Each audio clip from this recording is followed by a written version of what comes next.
তা বাস্তবায়ন চাই। আমরা সবাই এক আছি তো?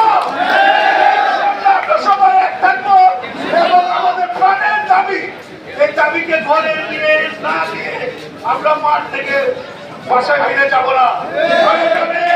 রক্ত দিব, তবুও আমাদের এক প্রাণের দাবি আমরা আদায় করে থাকবো ইনশাআল্লাহ। আপনারা আমাদের বাধ্য করবেন না কঠিন থেকে কঠিনতম কর্মসূচিতে যেতে।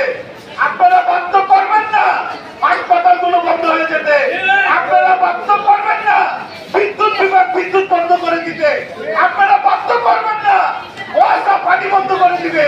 আপনারা তখন কোথায় যাবে? সিটি কর্পোরেশন আপনাদের নাগরিক সুবিধা থেকে বঞ্চিত করবে। তখন আপনারা সেই সব কঠিন কর্মসূচির কথা চিন্তাও করতে পারবেন।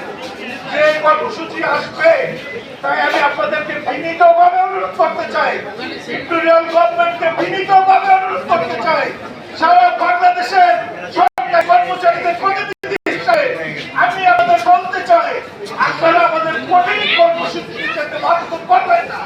আমরা চাই ডিসেম্বরের মধ্যে আপনারা আমাদের দাবিটি মেনে নেবেন। অন্যথায় যে কোনো কর্মসূচির জন্য আপনারাই দায়ী থাকবেন। সবাইকে ধন্যবাদ।